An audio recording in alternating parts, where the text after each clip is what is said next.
Diana. Allez, monte.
Acabamos de ver unas imágenes de la película Azul que nos cuentan cómo ha ocurrido un accidente.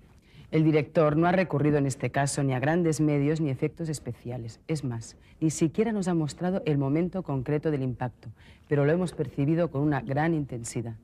La unión de los distintos planos que componen la escena son de una intensidad y de una continuidad y producen un choque psicológico muchísimo mayor que si hubiéramos presenciado el acontecimiento en sí. Continuidad y efecto psicológico. Esos son los dos conceptos fundamentales del montaje cinematográfico. En nuestro anterior encuentro vimos cómo las películas se dividen en fragmentos a los que llamamos planos y cómo estos se diferencian entre sí por su tamaño, movimiento y angulación.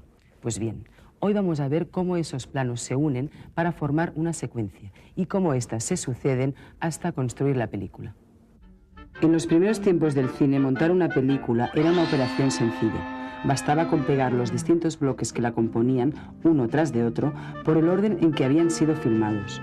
Cada bloque correspondía a un acto corto de teatro y era rodado de una sola vez, como si hubiera sido visto por un espectador situado en el centro de la sala.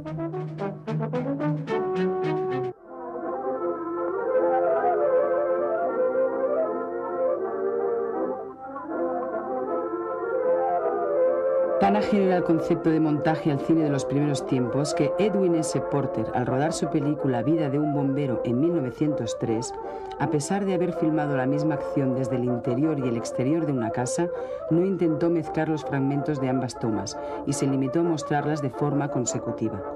El público contempló así dos veces la misma acción, una como complemento de la otra.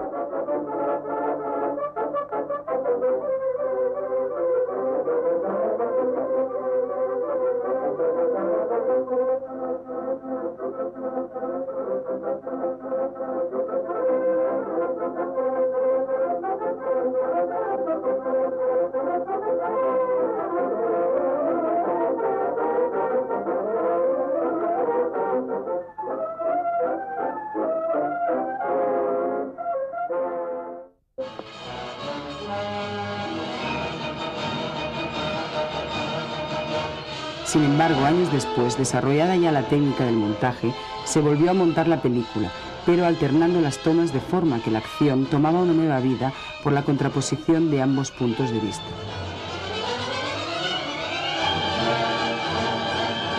La simple visión de estas dos formas de narrar una película demuestra lo esencial que resulta el montaje para el cine, y sin embargo pasarían casi 20 años entre el invento del cine y el descubrimiento fundamental del montaje.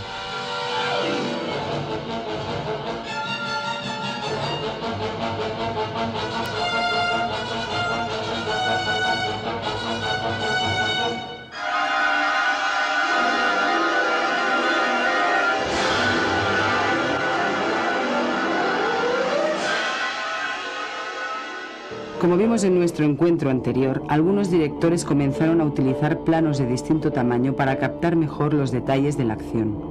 Al fragmentar la película y recomponerla después, se dieron cuenta de que mediante esta técnica podían acortar tiempos muertos o incluso ir alternando dos acciones simultáneas que transcurrían en lugares diferentes.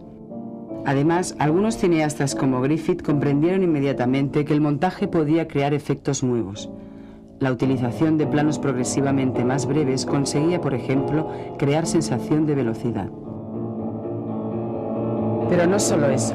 Si recordamos el lenguaje de la antigua escritura jeroglífica, en la que dos signos ideográficos determinaban el nacimiento de un nuevo concepto, por ejemplo, ojo más agua igual a llanto, algo parecido es lo que fueron descubriendo los pioneros del cine al hacer las primeras películas.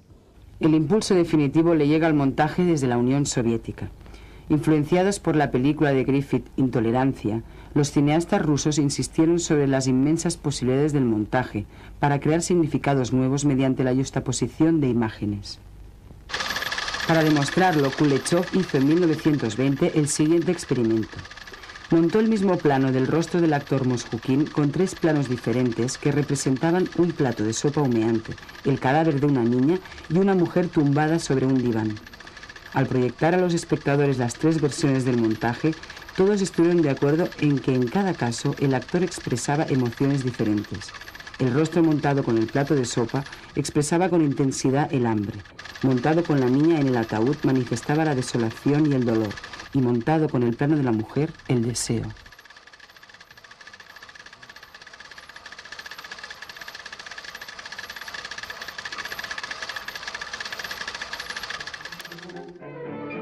El montaje unía a su aspecto narrativo, que daba continuidad a la historia que se estaba contando, el aspecto expresivo que le permitía crear, por el contraste de dos planos, efectos psicológicos y emotivos de ilimitadas posibilidades. El montaje se convertía en un arte.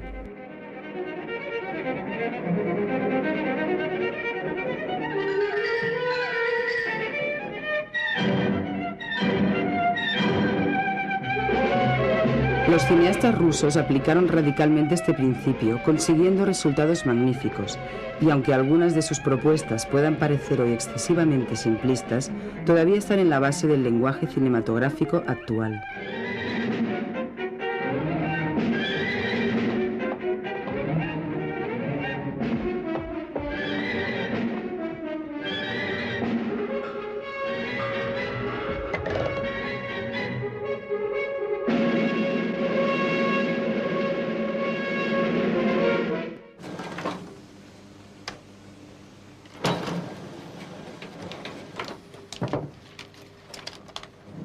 Esto es una sala de montaje. En ella, un equipo compuesto por varias personas será el encargado de recibir los miles de metros filmados durante el rodaje y habrá de responsabilizarse de su montaje final.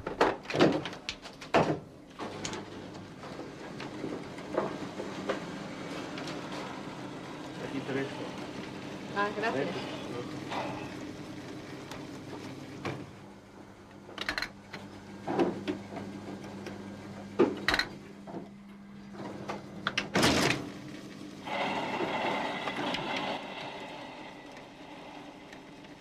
Lo primero que hacemos es ordenar todo el material que nos viene del laboratorio, que se ha rodado por el orden que le interesaba al director, pero que no es el orden que va a llevar al final la película. Nosotros tenemos una imagen y un sonido que van en bandas aparte y lo tenemos que sincronizar para que la montadora en la moviola lo lleve sincrónico ya. En el mismo golpe que se oye, eso es donde hacemos la sincronía con la imagen. Para eso, pues, nos ayudamos de un lector de sonido. Esto es un rodillo, que es por donde tenemos que pasar las dos bandas separadas. Esto es una bobinadora para darle la vuelta y para tirar. Y esto es un puente. Esto es básicamente, con una empalmadora, lo que necesitamos para empezar a montar la película.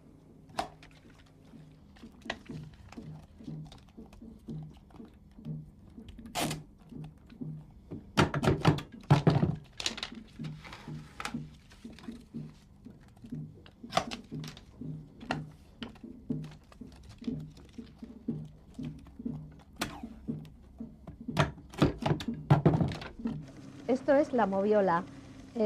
Yo ya tengo ordenada la película tal como me la ha dado el ayudante de montaje y trato de marcar siempre en función un poco de del guión que antes he tenido que leer. Muchas veces depende mucho del dramatismo que tenga la película, la largura del plano que yo tengo que marcar. Las secuencias también incluso las puedo alterar para que se pueda entender muchas veces, y esto va un poco en función bueno, pues del montador y del director, que pensemos que puede mejorar la narración cinematográfica. Es una aventura apasionante, verdaderamente, porque es un gran puzzle que tengo que ordenar y que tenga una coherencia para que el espectador lo pueda entender. La intención es que la escena le comunique al espectador los hechos importantes y que le produzca la emoción pretendida sin que se dé cuenta de que está filmada por planos diferentes. Play la Marseillaise. Play it.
Acabamos de ver una secuencia de la película Casablanca.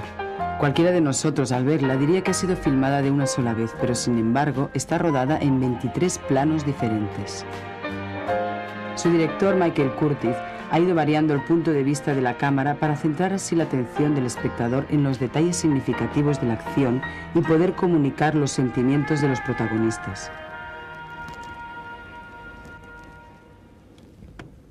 Gracias al montaje, ha podido recomponer la continuidad narrativa de la acción para conseguir un gran impacto dramático.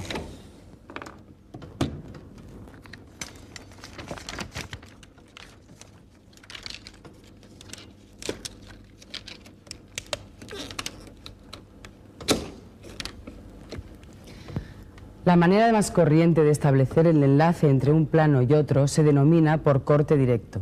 La mayor parte de los planos de una película están unidos así. Pero también podemos pasar de un plano a otro a través del efecto que se conoce como encadenado y que consiste en situar lentamente una imagen sobre la otra hasta que la segunda haga desaparecer por completo a la primera. El encadenado establece una relación entre las imágenes, haciendo más fluida la transición de una a otra. Se utiliza con frecuencia para indicar un paso de tiempo dentro de la misma situación o para relacionar dos acciones en distintos escenarios. Este efecto de relación también se puede utilizar de forma creativa para expresar o simbolizar una idea, como podemos ver en la película Falso culpable, cuando se encadena el rostro del protagonista con el del delincuente con el que ha sido confundido.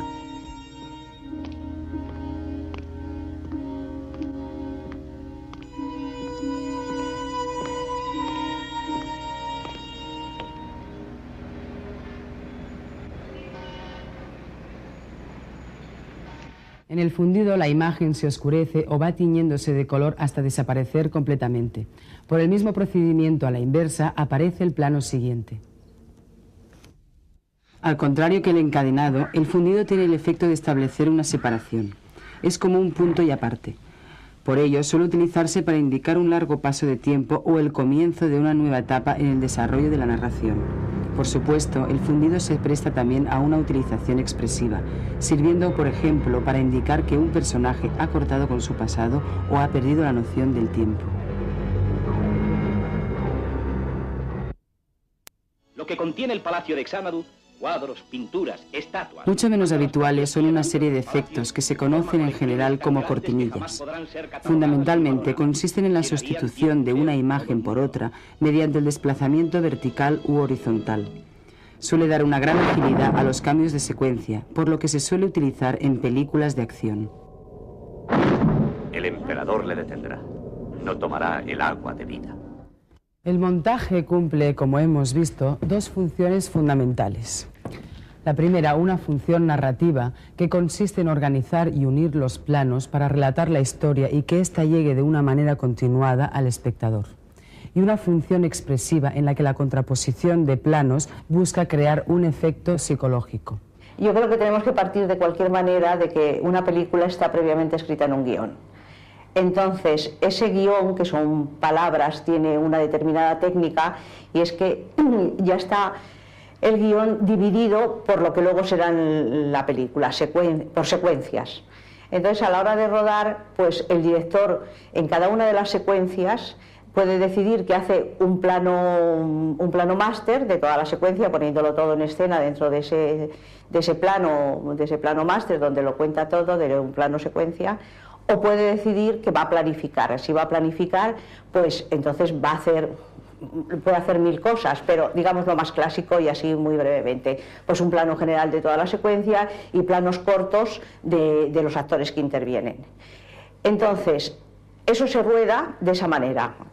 Por ejemplo, secuencia 1, plano 1, el plano general. Plano 2, el plano corto de Pepe. Plano 3, el plano corto de María. Este material te llega todo lo que pasa en cada uno de los planos. O sea, es decir, todo lo que tiene esa secuencia, de todo lo que se compone esa secuencia, llega en cada uno de los planos. Y entonces llega montaje y la forma en que tú empiezas a ver el material y empiezas a decidir pues qué trozo coges del plano general, qué trozo del corto, qué trozo de mirada, qué trozo cuando habla, qué trozo, en fin, esto. Y así toda la película. Una película puede tener de 70 a 150 secuencias más o menos. Entonces, bueno, pues todo eso, y entonces tú vas armando toda la película de esta manera, y una vez que la tienes armada, digamos que tienes un primer montaje. Entonces se empieza a ver con los directores, con el director, se empieza a afinar, lo que se llama afinar, que es ir recortando todas las cosas, todos los planos, para irlo dejando en sus tiempos. Y a partir de ahí se pasa a lo que sería el proceso de sonidos. El proceso de sonidos se compone, por un lado, el sonido directo, que son normalmente las palabras, por otro lado la música, y por otro lado lo que son ambientes, pájaros, tráficos, ríos y ruidos, que pueden ser disparos, yo qué sé, rotura de cristales, toda otra serie de cosas que ya son más ruidos que no lo que es la ambientación. Entonces se pasa ese proceso. ¿Y cómo se pasa ese proceso? Primero, cuando la película ya está montada, todas esas secuencias, todo ya está en continuidad, ya está montado, entonces lo que se hace es que viene el músico que va a hacer la composición, la partitura de la película, y se empieza a decidir en qué sitio se quiere que vaya música, se van marcando en tiempos, minutos, segundos, con muchos fotogramas, con mucha precisión, y el músico va haciendo la partitura. Y por otro lado, tú sacas una relación y pides una relación de ambientes y ruidos y se los pides a un especialista, y esto no es solamente, digamos, lo que se ve en la película, sino como tú la quieres ambientar. Aparte de los ruidos que sí que se ven, como pueden ser los disparos, que esos se ven, y luego toda otra serie de ruidos que son los pasos, las puertas y tal, que esto lo hace otro especialista. Y una vez que tú ya has confeccionado, por un lado ya está la imagen, por otro lado ya están los diálogos, por otro lado se ha hecho la partitura y se ha montado, y por otro lado se han montado toda esa cantidad de ambientes y efectos, bueno, pues hay otro último proceso que se llama el proceso de mezclas, donde tú vas y mezclas todo eso. ¿Y cómo lo mezclas? Pues con el técnico de sonido y con el director. Y en ese momento se dice, sube esta frase, baja la música, en esta pausa subes un poquito más la música. La música es lo que, digamos, crea emociones, entonces, o subraya alguna acción, pero en general es más para, quiero decir, más modernamente se piensa que es más para crear emociones. Entonces, se sube la música, aquí la bajamos, aquí la quitamos porque queda fatal, en fin, sube el disparo, si quieres crear una impresión, sube el disparo, en fin, todas esas cosas. Y eso ya queda una mezcla hecha. Se ve, se controla, que está estupendo, bien, que no se retoca, y una vez que se ha hecho esto, bueno, pues ya se pasa a un proceso de laboratorio que se tira a la copia estándar, que es lo que luego pues todos vemos en los cines. El montaje sonido es un proceso intermedio entre el rodaje y las mezclas. Es un trabajo que se ha hecho muy esporádicamente en nuestro país, pero parece que últimamente, y a partir de la utilización de técnicas de edición digital, bueno, pues se está utilizando un poquito más esta figura, ¿no? Es un trabajo minucioso, por un lado, de trabajar con cachitos muy pequeños de sonido, ya sean diálogos, músicas, donde hay muchos cortes, fraccionamientos, uniones, etcétera. Y por otro lado tiene una parte creativa en la cual se supone que el sonido añade algo a la narración de la película. Por ejemplo, el sistema clásico de entender el sonido en el cine ha sido siempre que si ves un perro debes oír un perro. Y de un tiempo a esta parte, sobre todo a partir de películas como Apocalipsis Now y la llegada del Dolby Stereo, etcétera, pues se ha cambiado un poco esta manera de entender la función del sonido con la imagen. Y entonces se crea, a partir de un sonido diferente a lo que se está viendo, se crean sensaciones nuevas, como, yo qué sé, en una secuencia de un crimen, creo que era en uno de Los Padrinos, pues a través del sonido de un tranvía pasando por encima en un puente con todo el trepidar de los rieles, de las vías y tal, bueno, pues ayudaba a la tensión para este asesinato, este crimen que se iba a cometer. Es un trabajo, por un lado técnico, por otro lado creativo, en el cual, bueno, pues se comparten un poco estas dos funciones. Estos dos aspectos son dos caras de un mismo proceso y la podemos ver en la mayoría de los buenos montajes, pero además el montaje también es en gran medida el responsable en la creación del tiempo interno, del ritmo de la película. Una película en la que predominen los planos de larga duración con transiciones suaves tendrá un ritmo lento, dará una impresión de languidez, como en esta película de Antonioni, La aventura, en la que el ritmo refleja la monotonía desesperante de una pareja carente de comunicación.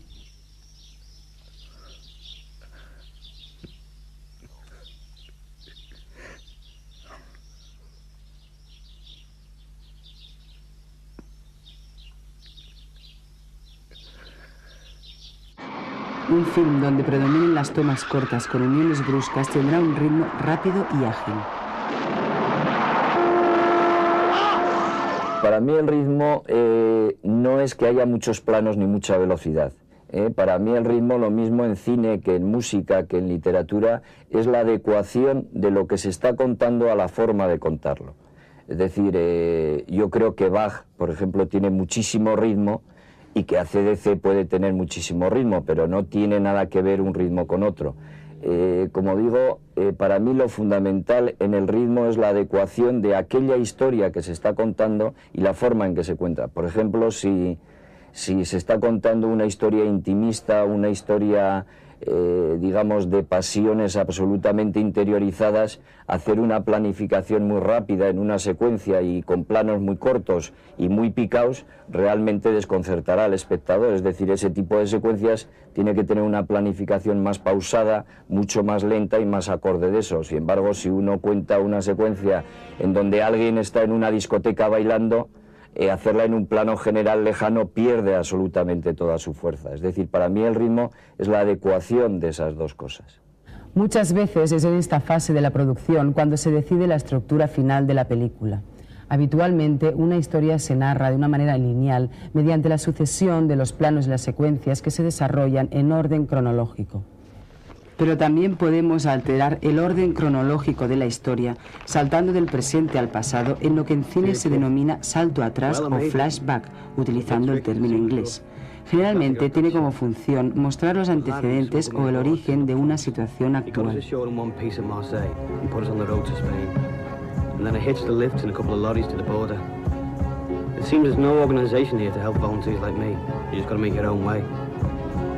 With no passport, crossing the frontier wasn't easy. I had to walk across the Pyrenees. I must have climbed for miles. My boots are all shot to pieces. My feet are steaming. I was scared stiff, but we made it. ¿Quieres sentarse? En otras ocasiones, la fluidez narrativa puede aconsejar ir alternando imágenes de dos secuencias que en un principio estaban previstas para mostrarse de forma consecutiva. De este modo, se da la impresión de que ambas acciones ocurren simultáneamente y se puede acentuar el suspense o la emoción.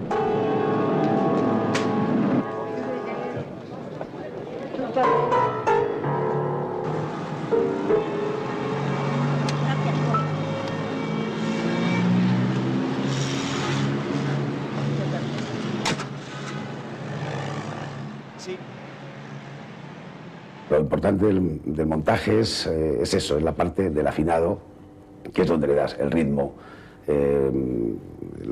la dimensión de cada plano, todo lo que cada plano tiene que decirte al montador, que es el que en realidad le da la medida a los planos. Entonces eso es lo importante de una película. O sea, todo lo demás de preparaciones y todo esto, bueno, pues es importante porque tienes que hacerlo, tiene que hacerse, pero lo importante es el momento de afinar la película, ese momento donde ya tienes todos los elementos cogidos, que es los actores, las actuaciones, la luz, los sonidos, todo. A partir de ese momento es donde deberá hacer el montador, creo, que es donde, bueno, entre comillas, pero crea algo de la historia y de la película. O sea, esto te digo porque además Gonzalo Suárez fue el que dijo que el montador era el verdadero narrador de una historia, al que ponía las comas, los puntos, quitaba las pausas o alargaba las pausas de una película. Entonces, creo que eso está bien porque además, en realidad, el guión de una película no se termina hasta que la película no está terminada de montar. Creo que todos los guiones llevan una línea, pero a partir de un punto, que es en el montaje, cuando se entra en el montaje, se pueden ir cambiando los guiones. No todos se cambian, pero sí se cambian algunas historias, algunos guiones. Hacer una película, desde el aspecto de montaje y desde el aspecto creativo, yo creo que no es más que contar una historia que está escrita en unos papeles y que se han hecho una serie de planos, que el director te ha rodado muchísimos planos, o pocos, depende de cómo lo haya querido plantear. Tú lo que tienes que hacer es contar esa historia que está en papel, sintetizándola, sintetizándola fundamentalmente. Entonces, claro, ¿cómo sintetizas tú una cosa? Entonces, y eso es el aspecto creativo, aunque parezca que es otra cosa. Pues la sintetizas saltándote a la torera, esa técnica que conoces muy bien, por eso te la puedes saltar a la torera, y entonces olvidándote de raccord y de todas estas zarandajas que te puedes olvidar de los raccords siempre que yo siempre pongo el mismo ejemplo también. Hay una película que a mí me gusta mucho de Scorsese que se llama Uno de los nuestros, y es una película en que hay un plano contra plano, la secuencia es a plano contra plano, no tiene más misterio, no hay un gran traveling ni una grúa, no, plano contra plano, y en el plano corto de un actor, de que la cámara chuta contra él, no tiene puro, y en el contraplano, cuando le vemos solo el escorzo, tiene un puro así de largo. nadie lo ha visto. O sea, quiero decirte, los técnicos sí, porque miramos determinadas cosas. ¿Qué quiere decir? El público no lo ha visto. ¿Qué quiere decir eso? Que está hecho bien, que ahí hay un aspecto creativo grande. El montador ha sabido en qué momento tiene que cortar eso para que el espectador ese fallo no lo note. Entonces, bueno, pues tú vas sintetizando, volviendo a la línea fundamental, tú vas sintetizando, y a la hora de sintetizar, pues claro, tú vas viendo que tú quieres quitar esto porque le sobra, pero que esa mirada tú no la puedes perder. Y entonces eso lo vas salvando. ¿Cómo? Pues yo no lo puedo decir bien, porque es un proceso interior el que se crea. Y entonces, claro, si luego ves tu película y dices, anda, qué valor tengo, cómo metí yo esto aquí y tal, claro, qué bien queda. Pero eso lo haces un poco porque no lo puedes explicar, es que te vas metiendo dentro de la película, entra como un calorcito interior y entonces ahí se va produciendo ese proceso. El montaje es el que le da a la película su forma definitiva y es un proceso tan importante que algunos teóricos lo han llegado a definir como la propia esencia del cine. Y esta ha sido nuestra aventura de hoy, indagar y descubrir en la enorme fuerza creadora del montaje cinematográfico. Porque las películas no se hacen solo en el plató, también en la sala de montaje, con esta máquina, la moviola, un utensilio tan importante como lo pueda ser la propia cámara. Y os voy a leer lo que decía Orson Welles sobre el montaje. Aquí es donde las películas se arreglan y se salvan del desastre, o por el contrario, se acaban de masacrar. Esta es la última parada del largo viaje que va desde el sueño creativo de un cineasta hasta el público al que ese sueño va dirigido.